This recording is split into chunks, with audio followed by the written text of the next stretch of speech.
Morning, everybody. Thank you so much for joining us for this week's Job Train How Talent session.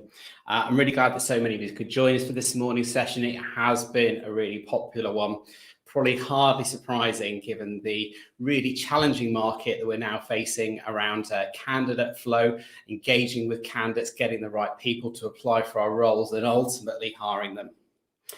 Really pleased to be joined by Robin Stander from Appcast this morning. He's got a wealth of experience around recruitment advertising, and I'm really glad to have his expertise for this morning's session. We're live on Crowdcast. We're also live on LinkedIn too. If you've got any questions, and I'm sure you will through this morning's session, then please do feel free to stick them in the Ask Questions area down here, or even in the chat, and I'll try and pick them up as we go. Now, before I get started, can I just check that everybody can hear me okay, see me okay? Just put a little comment in the chat bar and we will get started. Hopefully you can hear me all right. I will wait. Before I get started, I invite Robin on screen. Really quite surprising stat I saw, maybe it's not so surprising, that on average, organizations tend to spend 10 times more on advertising than on their ATS. That is shocking. Now, I know Job Train, for those clients of ours that are on, is really good value, but that's a really big investment for companies. And with that investment and with recruitment marketing or advertising, traditionally, we're all using what we call duration-based job adverts. So in other words, you stick an advert on a job board, it remains there for 28 days, 30 days, and essentially you're hoping that people will see that advert, they might receive a job alert, they'll engage with it, and then they'll ultimately reply and respond. Now, that sort of post and pray method is not one that is used in almost any other area of marketing now. Most parts of advertising that we do elsewhere on the internet are based on performance rather than based on duration. And this is a change that is now happening in the UK market and has already started to take place and really take hold in the US market probably about 4 years ago. Now, if I was to tell you, based on think about your current recruitment advertising, that there was an advertising method out there that could help you hire people twice as fast, to improve your quality of hires by as much as 3 times, give you access to a far wider pool and diverse funnel of potential candidates, and where customers have already tried this method and 90% of them have continued with their budget or even increased it, you'd probably be pretty amazed. And this is the potential of programmatic advertising. And this is why we're holding this session this morning, to inform you, educate you a little bit about programmatic, how it works, and what it could potentially deliver for you. So without any further ado, I'm going to get the expert on. I'm going to invite Robin on to join me on the screen. So Robin, I'm going to invite you on the screen now, and hopefully you'll come through loud and clear in a couple of minutes. We do have some slides and stats to share with you this morning, and they will be available after this session. So feel free to reach out to me and contact me if you want any more information, or indeed Robin. Robin, good morning. Hey, how Giles. You doing? Good to see you. Nice overview. Thanks for that. Some nice stats in there. And it's probably worth mentioning that those stats that I shared are from an organization called Aptitude Research. So that's not from Appcast, so not loaded stats in any kind of a way. That is independent research. Now, Robin, do you just want to give everybody a quick introduction to you before we get started on this session? Yes, thank you, Giles. Good to see everybody. So I'm Robin Stander. I'm Vice President of Sales for Appcast. In a previous life, I spent 11 years at Stepstone Group, where I was head of international sales at totaljobs.com. And so the model that Giles was talking specifically about there in terms of tenure or duration-based job postings, I'm very familiar with. In 2016, I left Stepstone to set up ZipRecruiter's UK business. So I was employee number 1 over there. And that was a transition away from duration towards cost per click. And ZipRecruiter have been incredibly successful. They're now listed on the New York Stock Exchange. They're doing very well in the US market. And then more recently, in January 2021, I joined Appcast to very much expedite our growth in the enterprise space with high volume hiring companies. So that's a little bit of an overview of me. And as we go through the deck today, I guess some of that experience will become even more relevant as we go through it. Brilliant. Thanks, Robin. So can you just explain in sort of layman's terms, what is the difference between duration-based advertising, which we've all been doing for many, many years, versus performance-based advertising? Yeah, great question. So if you went back in a time machine back to the year 2005, which is when I started my job board career at TJ, so I would sit on the phone, hiding under my desk with a copy of the Yellow Pages, trying to find a call. And obviously, I didn't get there first. Did they not give you access to the internet in 2005? It was still very, very early. And if you remember back in the day, TJ was yellow and blue, and Reed was a dark blue, and so on. So there were other players in the market like Monster.com, Fish for Jobs, Planet Recruit, if you remember that one. Yeah. Work thing. And then the other one that freaked everybody out was Friends Reunited Jobs, which had just been acquired by YTV. And so certainly from a sales perspective, we were very scared about the tidal wave of potential sales that was going to come from that job board, but it never materialized. So all of those job boards, you would have a conversation with the account manager at one of those job boards, and you would say, I've got 30 or 50 jobs to advertise this month. And they would show you a rate card, and they would tell you that the cost for that number of jobs is £2,000 for the month, for example. And you would generally sign up either for a month, but in most cases, it would be a 6 or a 12-month contract. And all of those jobs within that package would go live for a period of either 28 days or 30 days. And you would post the jobs. And this is no criticism of any of those job boards, but that model has largely existed for that 21-year period. And some of the jobs would receive really great response. You would get lots of applications and you would make some hires. But some of your very hard to fill roles would not receive any response at all. And generally what you would find is that most of the response would generally happen within the first 7 to 10 days. And then the response would start to subside for the rest of the month. And you couldn't really do too much about it other than potentially going in and loading your adverts with keywords to increase their prominence on the website. Yeah. But ultimately, the investment's been made by you. You know, you spend there, and you're sort of beholden to the hope that people will see and then apply for those jobs. That's exactly it. That's exactly it. And there's no ranking mechanism associated with that. It's very much, the job's gone live on this day, therefore you expect to be near the top of the list, and then over a period it's going to come down. Exactly. And you can't influence it, but the invoice is payable in full. So that's the old model. And in some cases, that model definitely still exists and is definitely still successful. In 2008 in the United States and in 2011 in the UK, a very large business called Indeed.com turned up and started flexing their big American. Yeah, I heard of them. Yeah, and they've done a phenomenal job. And they offered cost per click. So for the first time, you could pay on a performance basis, i.e., someone clicks on your job, and that's how you are invoiced. So you pay for the number of clicks that are generated on your adverts.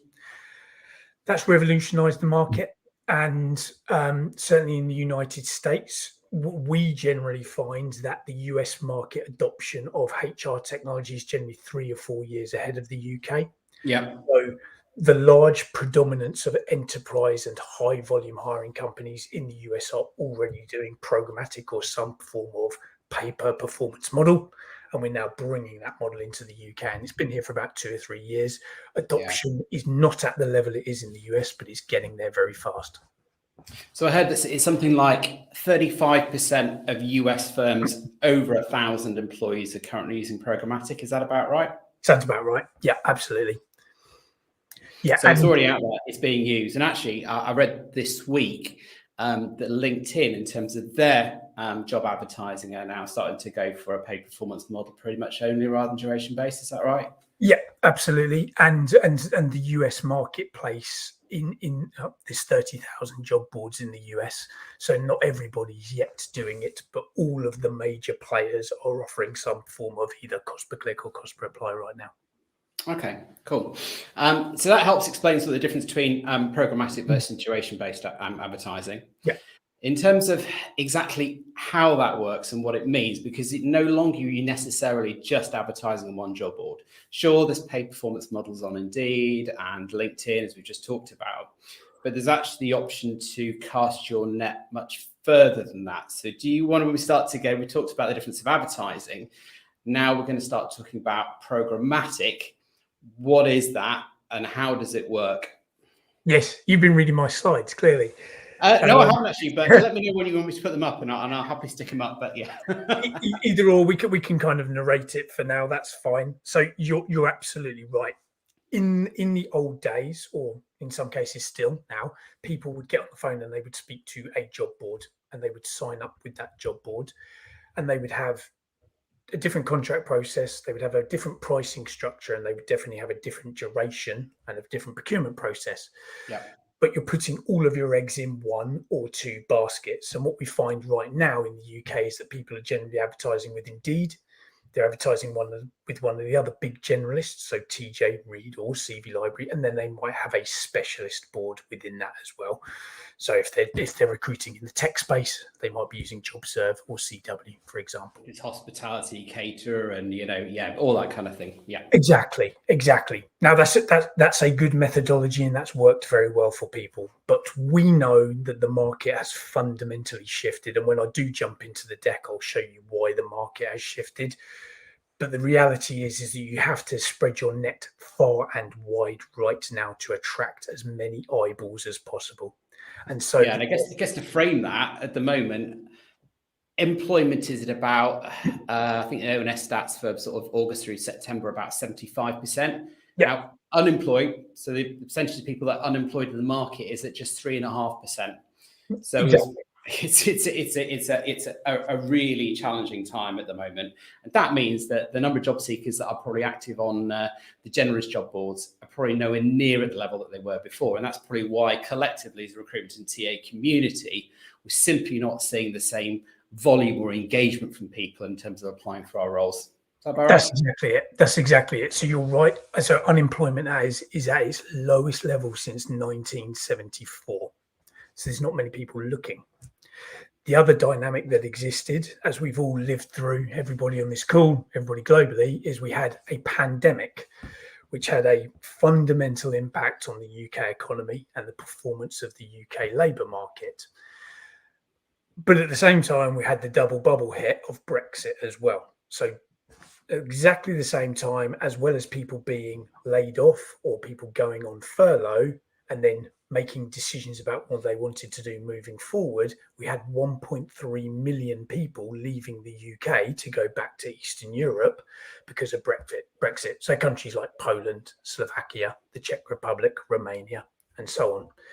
That's had a massive impact on sectors like catering and hospitality, warehouse, transport, logistics, and many, many other sectors, care workers as well, for example. So 1.3 million people are missing from the economy. The BBC have just republished a report saying that 2.5 million people are currently out of work due to long-term sickness. That, again, is at its highest ever point. Conversely, which is on the table as well, is that we've got more demand than we had prior to the pandemic. So there are 60% more open vacancies in the economy, which is about 1.24 million open vacancies. So you've got lots and lots of demand for labour, but not enough available talent to fulfil that demand. So we need to cast our nets a lot wider to try and reach as many people as we possibly can. And hence programmatic. That's exactly it. And so you'll hear people saying, I've had success with X job board in the past, but that success seems to have subsided. So I'm thinking about looking at another job board to replace it. What we're saying is you don't need to do that. You just need to use a programmatic job advertising vendor and you cast your net wide, because we distribute jobs to all job boards within our network. And so every job board gets a fair crack at the whip. Everybody gets an opportunity to provide good quality traffic to the client's vacancies. So how does that work? So I'm sat here as a recruiter and I'm thinking, okay, right. So I used to have multiple job board contracts, and I used to have postings of each one of those. And you're now telling me that I can have my jobs appear on loads of different sources, not just the core job boards. How does that work? How do I control my spend, and what will it provide to me? How can I control that? It's all about control. Absolutely. So let's take it from the start. The first and foremost, if a company wants to do programmatic job advertising, we'll have a discussion about their requirements. It works best for high volume hiring companies. What high volume means is different to everybody, but we say somewhere around, 30 or 40 vacancies plus per month. We work with some care homes, for example, that have like 1,500 vacancies a month. And then we have large retailers that have got about 400, 500 jobs a month, but there's everything else in between. So if you've got lots of open vacancies and you're really struggling to hire, then there's an opportunity to have a discussion. So we talk about the discussion, we understand who your ATS is, the likelihood is it's going to be JobTrain. So we have a discussion about that. Then what we'll do is we will pull an XML feed of jobs directly out of JobTrain or the respective ATS. So we've now got access to all of the client's jobs all in one place. They're in our software. That means every time you edit a job, remove a job, or add a job, those changes are automatically reflected in real time in the software. You don't have to call us up and tell them. Yeah, sounds techie, but we look after that with Appcast. Exactly. Easy peasy stuff. I'm just giving you the deets. So we also give them a tracking pixel, and they place the tracking pixel on the apply complete page. Again, that's so that we can track performance. Then we understand what your objectives are. So that might be you've got a support worker in Liverpool and you want to receive 5 applications per job in order to make one hire. You might know that based on previous internal data that you've got.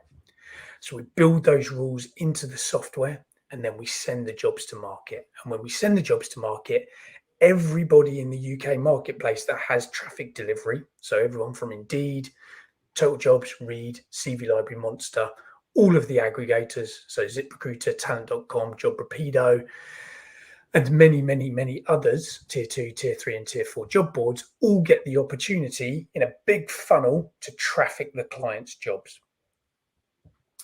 Candidates. So from a job board perspective, basically your advert goes out there and there's almost a free-for-all there to try and grab it, promote it, and then generate traffic. That's exactly it. Okay. And we put a bid against it when we go to market. So for a support worker, for example, we might say we're going to bid £11 per application in the marketplace to try and outbid other people who are doing the same thing. Conversely, for someone who's a warehouse operative, we might bid £20 for an application.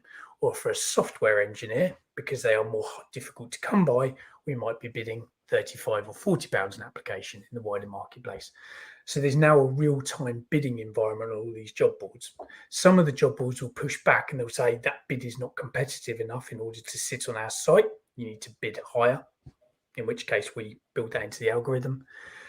And conversely, there'll be other job boards that don't have the relevant traffic delivery because it doesn't fit into their specific niche. So we send a support worker role to an IT specific job board. They're obviously not going to traffic it.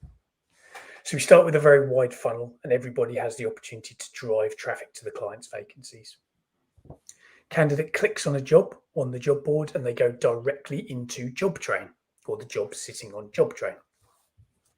They fill out the registration page, they click on the apply button and a thank you page pops up. Thank you for completing your application. The point in which they do that, our pixel fires some data back into the software and it says we've now completed one application. We can now invoice the customer for that app. And that is a cost per completed apply model. And right now, no one else is doing that. Perfect. So you're only paying for the applications that you actually receive based on us telling you, that's JobTrain telling you that we've received an application on behalf of a client. That's exactly it. And why that's important is, and this is no criticism of anyone who's doing this right now, but with cost per click, there can be some wastage. And so for sure, if you're working with a cost per click vendor, you might find that if you sponsor a secretary role, you might get 500 clicks, which you have to pay for. But of course, for a secretary, you don't need 500 clicks.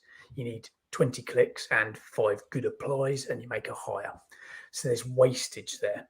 Conversely, you find that with your software engineer or your Java developer, you're not getting any applications or any clicks at all. And therefore, again, you're left somewhat dissatisfied. So it's all about apportioning the right amount of budget to the right amount of roles based on what the business is trying to achieve.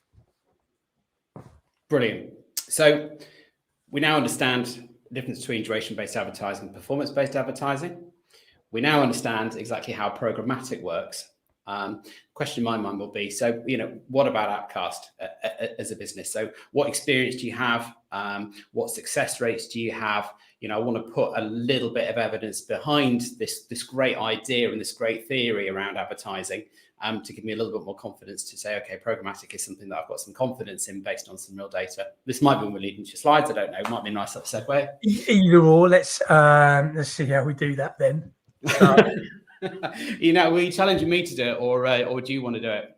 Well, you seem to know what you're doing. So we will see. Hang on. I've got it open in like 3 different tabs. Don't worry. I can put it up now. There you go. Can you see that? Is that okay? Yeah. Okay, great. Got yours instead of mine, yeah. I opened it. Yeah, I've got mine. All right. So you just tell me when you want me to move on the slides, then I'll. Yeah, if you want to jump on, I think I've covered most of these now. We've been talking. Yes, so Appcast, which was your question. So we're an American business. We're founded in 2014. Our CEO is a gentleman called Chris Foreman. He lives on a dairy farm in an area called Lebanon, New Hampshire, just outside of Boston.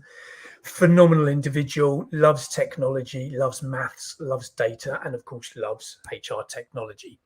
So he built Appcast in 2014, and the business has moved incredibly fast during the last 7 or 8 years. And we very much consider ourselves the pioneers and the global leader in programmatic job advertising. Those numbers are important on the right-hand side. We've got about $1.5 billion of advertising spend currently running through our platform. And if you look at the US job advertising market, that's about 1/3 of all job ad spend. The important thing there is it backs into lots and lots of applications and lots of job postings going through our system. So about 1.7 billion applications.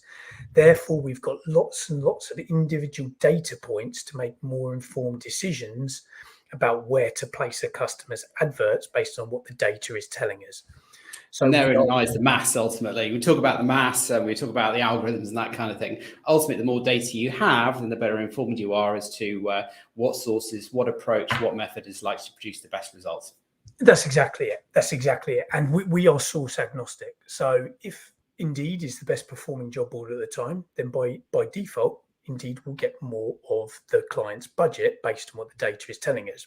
But if that changes on any given day or any individual role type or any individual location, the software will see that and it will make adjustments, and it will start to apportion budget to the job boards that are performing better for those types of roles. So it's moving the budget around all the time. I think we can skip forward on that one. I just wanted to touch on this briefly. We've talked about the economic landscape already, but at Appcast we have our own philosophy called Recruitonomics, which is the analysis of candidate supply and worker demand and how we compete for talent.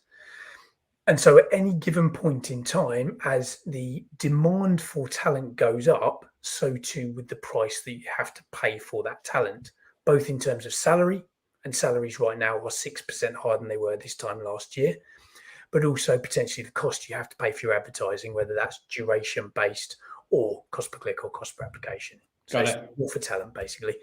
If you skip on to the next slide, please. The variables of Recruitonomics are thus, on the left-hand side, you've got all of the variables that we can't control. You as recruiters don't have the opportunity to control these. And obviously right now, the UK economy is a little bit all over the place, certainly in terms of the government. They're flip-flopping and they're changing. There's lots of people coming in and out. That's nothing we can impact right now. So government policy, candidate supply and candidate demand, we've got no control over. The good news is, if you move to the right, it's sourcing practices, job ad marketing, and the apply process and so on, all of the things that you as recruiters can control. And those are things that will impact cost, volume, and quality of candidates coming through. Brilliant. This is everything we've already talked about. Yeah. So very much labour demand significantly outstripping supply. That's the traditional way of advertising. We've talked about that. Yeah. We've done a good job of moving through these slides already. And thanks very much. And I can't even see you when I've got the screen up. So there we go. and keep moving forward. Keep moving forward. Yeah, so this is just kind of a simple explanation if people haven't understood what I've said already. It's the use of software and data to ensure your ads are in front of the right people at the right time at the right price. Other people in the industry may call it something like machine learning, or I'll just skipping forward a little bit. Machine learning, artificial intelligence, we just call it maths and computers talking to each other. This is interesting. So this is a global perspective. Right now, 33%, as you already said, 33% of the enterprise market is already using programmatic job advertising in some capacity. And companies who have used it, 90% of companies who have used it in 2021 have either spent more or will continue to spend more going into 2023. That's pretty powerful. We talked about the process. So we take the jobs, we put them into a funnel, we put them into our software, we send those jobs out into the marketplace. And then as candidates start to engage with the job adverts, they start to click on it, our tracking kicks in, and we can understand where those clicks and where those applications have come from. If a job board within the network is sending through hundreds and hundreds of clicks, our software will see that. And if they're not resulting in applications, the software will cut that job board off. It will turn them off because, of course, I don't want to be paying for clicks that don't result in applications for the end customer. Got it. Conversely, however, if a customer is sending through, if a job board is sending through lots of applications and we are tracking to hire, for example, there are no hires at the back end of it. Again, the customer is going to be dissatisfied. And therefore, we want to ensure that we're driving good quality candidates as well as just a volume of applications. Got it. That's just an example of what the job ad exchange looks like. In the US, as I say, it's 30,000 job boards counting. In the UK, it's a couple of hundred job boards. We're obviously not as saturated as the US, but we've got all of the major players. And then we also have global coverage in all the markets that you'd expect in Western, Eastern Europe, Southeast Asia, and so on. Great. Mentioned that already. Talent price is cost per application. And powerful reporting. This is important on the basis you want to have complete data transparency. You want to know what your conversion rates are from click to application. You want to know what that looks like between desktop and mobile. You want to know how many jobs you've got in the marketplace at any particular point in time. All of that is available within the dashboard. This is the impact, Giles. Companies using programmatic are twice as likely to reduce time to fill and 3 times more likely to see an increase in quality of source. In fact, everything shown in light blue is how programmatic performs versus traditional advertising methods shown in light blue, and we outperform them in every key metric. And this is independent research, not loaded with Appcast either. I should make the point there. None of it at all. It's all from Aptitude Research, Madeline Arano, based out of the US. Okay, so what we're trying to say here is it's all very well attracting lots and lots of candidates. That's what you use programmatic job advertising for. But you need to ensure that your apply flow is absolutely fine-tuned, and so is your job ad content. So we're going to just run through 5 slides now to talk about that. Go back to the last one. Sorry. Yeah, sure. So we've got billions and billions of data points. And what it tells us is that shortening your apply flow will have a significant impact on the number of candidates making it through to hire. So reducing your time to apply from 15 minutes to 5 minutes, we see a jump of 345% in the number of applications coming through. I urge people after this call, and if I was speaking to everybody in a live environment, I would say, put your hand up and tell me how many of you have recently tested your apply flow in the last 3 to 6 months. And more specifically, have you done it on desktop and have you done it on mobile? Because you might find the 2 experiences for a candidate are very, very different. It's like you're in my head. I'm just right now writing an article about candidate engagement, and a big part of that, from one of the first things I encourage people to do, is have you actually applied as a candidate? Have you done that on a desktop and a mobile? Have you timed it? And if it's any more than 2 or 3 minutes, then you really need to review that and bring the time down. So that the 345% more applications is pretty impactful. And it certainly underlines the fact that candidates aren't willing to spend more than a few minutes on an application. It's got to work just as well on a mobile as it does on desktop. Exactly. And there are lots of nuances around why it might not work on mobile.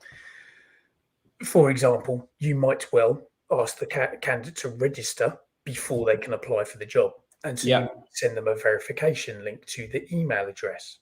But when you get to the email, you're sitting there waiting. Where's the verification email? And in some cases, in fact, I did it last week. I sat for 24 hours, not physically, and I waited for that verification link to come through. And by that time, obviously, I decided not to apply for the job. Yeah. And I'll just jump in there very quickly. From a job train perspective, we don't send those verification emails. Many of you will be aware that we have a whole new candidate experience that's currently being rolled out to clients, and a lot of really, really positive changes have been made in that.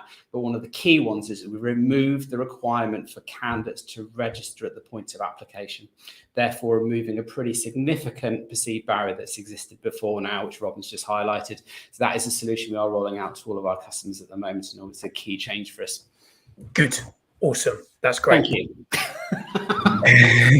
Oh, and the other point to mention there is that different types of candidates are going to be have a more of a penchant, I would say. I was getting words slipping there.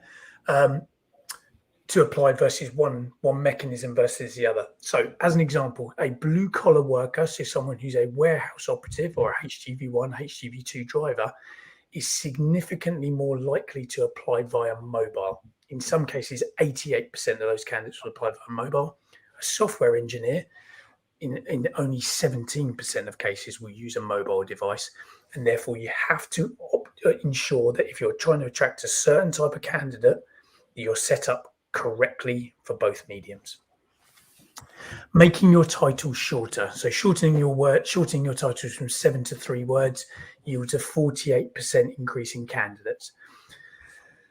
The other thing you need to think about is thinking like a job seeker, using titles that people are actually searching for. When you go to a job board, a candidate is going to type in a specific keyword that they think is going to return jobs to them.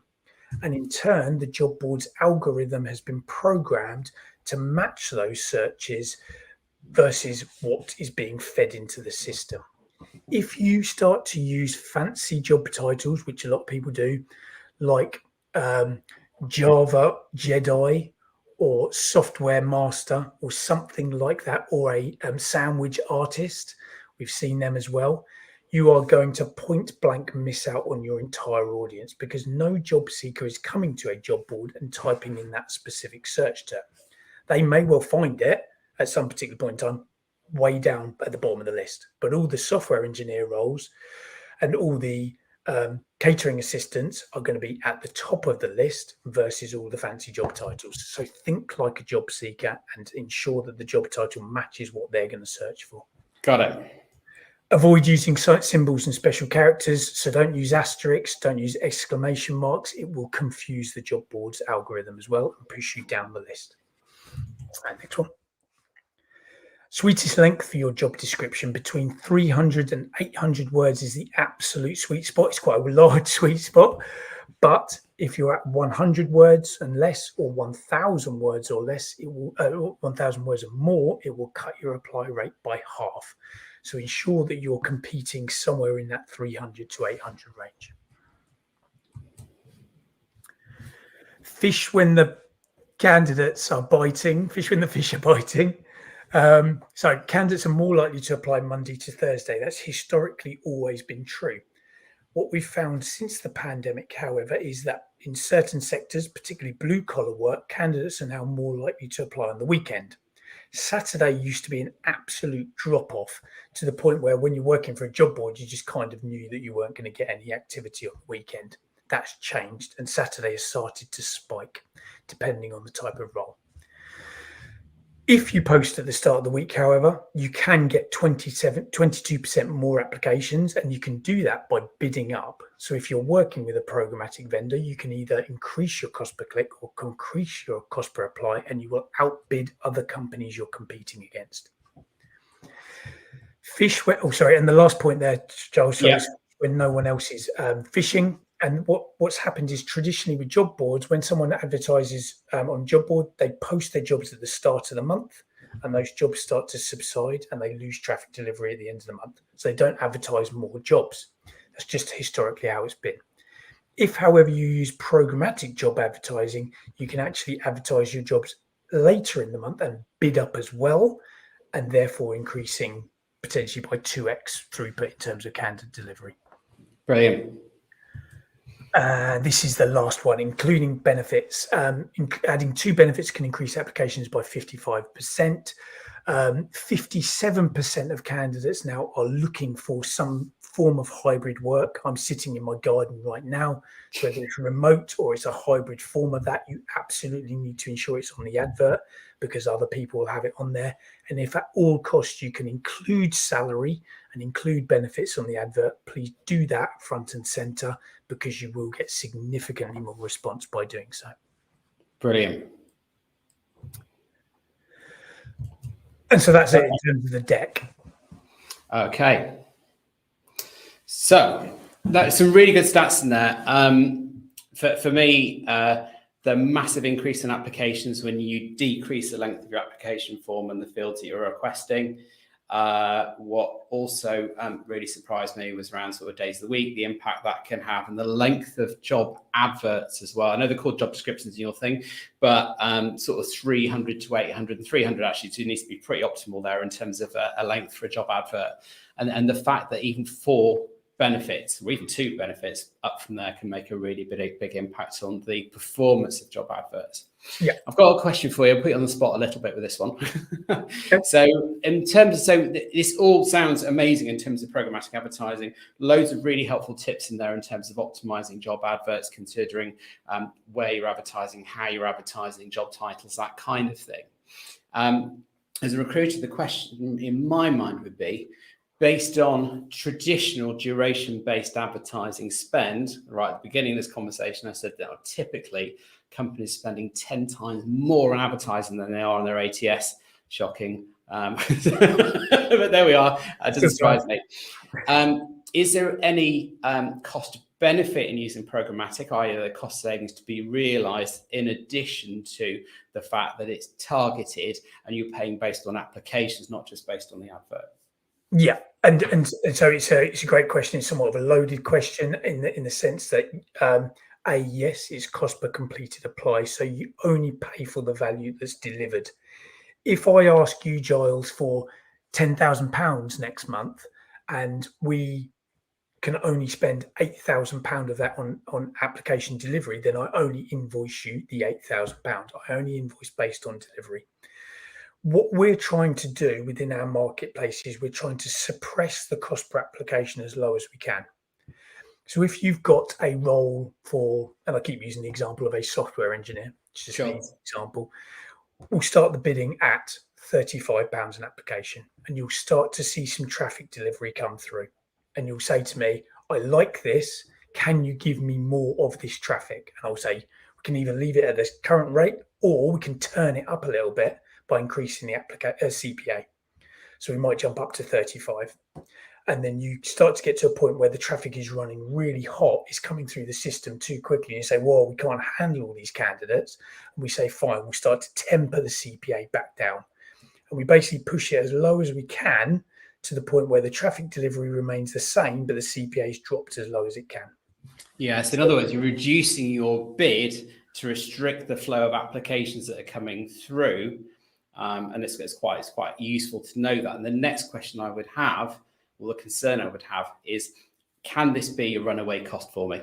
I may not know or be able to accurately predict how many applications I'm going to get, and therefore my spend will be. How do I control that with you? Yeah, first and foremost, when it comes to the CPA, we never increase CPAs without first having a discussion with the client. We don't do it without your say so. So Yeah. CPA is always within your control.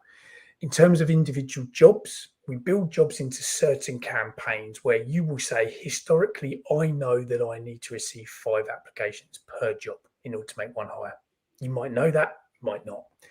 We build a rule into the system to say at the point in which this job hits 5 applications, stop sending it to market. So it hits the 5 apps and then the budget gets moved towards the jobs that haven't received any applications. And the idea being Got is it. by the end of the month, all jobs have a uniform number of applications in order to make the appropriate number of hires. There's also caps as well in terms of the overall budget. So we never exceed budget. In fact, we actually stop spending at 96% to ensure there's no overspend. So there's various different techniques that we employ to ensure that cost is suppressed and nothing is spent more than what you've allocated, unless you wanted to, of course. Right. I've got a question from Karen here. And her question is, from a branding perspective, would the jobs posted from our brand, the company's brand, linked to our pages on Indeed, etc.? Yeah, good question, Karen. Thank you for that. The answer is yes. It's dependent on how each individual job board is positioning your jobs. So obviously on Indeed, you have branded company pages, which you may well have bought. And therefore, yes, you would link to those pages first and foremost, and the branding would be included. If you're working with someone like Reed, TJ, CV Library, or Monster, they all have slightly different ways of positioning their jobs. Some have featured templates, some have premium featured templates, and others have company pages that you may or may not have invested in. So dependent on the board and depending on what their portfolio product is, yes, it will be included. But it is. Yeah. So I think where Karen might be coming from is like, okay, if I'm using, let's say, Appcast for programmatic, is my brand going to be present there, or is it going to be Appcast that's going to be the prevalent brand that people see? Oh, no, the company brand. Yes, it's not us. It's not us. There you go. Brilliant. Sorry. The other question in my mind would be, probably my final question for today, unless anybody else has got any questions on here, would be, okay, this all sounds great. There's clearly a lot of technology, sophisticated technology behind your platform. There's clearly an investment of time on your behalf to get these campaigns set up. We understand now that you're looking at volumes, probably sort of like really sort of a minimum about 30 roles per month. How do you make your money? What are your fees? If I was to use Appcast tomorrow, how do you charge me another, other setup fees, the consultancy fees, that kind of thing? It depends. Good question, and it depends on. You definitely put me on the spot there. It depends on the product mix. So we have first and foremost, when it comes to integrations with the ATS, from our perspective, there are no implementation costs. Then secondly, in terms of our support mechanism, our account management team, so we have 2 solutions. We have one called Appcast Accelerate, which is everything that sits outside of Indeed. And with that, there's no charge. And then we have a solution called Appcast Premium, which is a fully managed service. So the same as like if you were using a third-party recruitment advertising agency. That includes Indeed as well. So you've got the entire addressable marketplace. We charge a 7.5% management fee for that. Many other players in the market may charge 15 or 20% for the privilege of doing so. And that really just supports the account management because it is very, very hands-on from our perspective. We know that recruiters have got lots and lots of other things to be focusing on right now, getting bums on seats. So we do all of the heavy lifting. We all do all of the hard work. Once we've understood what the client's needs are, what they want to receive on a per campaign level and a per role level, we build those into the system, and then we go away and we do everything, and you can sit back. Perfect. That's really helpful. I've asked you a lot of questions this morning. We've covered a lot of ground. Is there anything that I should have asked you that I haven't, that you would want to share or advice you want to give now we're sort of reaching the end of our talk this morning? All your questions were highly pertinent. So thanks for that. I think we covered everything. What I would say is just, as is the way, it's about dipping your toe in the water. It's about trying something new. People have been doing the traditional forms of advertising for the last 22 years since job board kicks off, and the model really hasn't changed. And whenever I have a conversation with someone now, everybody's feeling the pressure, everyone's feeling the burn. There's not enough candidates available to them, but they can't really work out why. We believe that programmatic is the solution to that, and therefore let's have a conversation. Or take a look at how many jobs you've got and what your specific requirements are, and then we'll just say this might work and this might not work, but we'll be very candid about it. Perfect. That's great. This session, I've thought I knew a little bit about programmatic coming into this session. I've learned a whole heap more. We covered lots of interesting stats and advice and that kind of thing. And what I'd say for people here this morning is we're really happy to share that out. We'll probably create a bit of a blog post on the back of this. If you've got very specific questions or additional questions around Appcast or maybe managing campaigns, and by all means reach out to Robin directly. His LinkedIn profile is in the chat on the right hand side. And just to say thank you all so much for joining us, and big thanks to you, Robin, for your expertise and insight this morning. We're back for another session next Wednesday. We're full on here. And next week, I'm doing a session all around candidate engagement with, who have I got on? I've got Hollaroo on for next week. So we've got Hugh Fordham, who's the CEO of Hollaroo, who are experts in candidate engagement, and also Martin Redstone, who knows a lot about candidate engagement, chatbots, all kind of stuff. I think he's going to manage our panel discussion a little bit, but it'll be really good. So if you want to understand a little bit more about candidate engagement, and funny enough, some of the stats or some of the areas that Robin shared around things that we can control within recruitment are within that.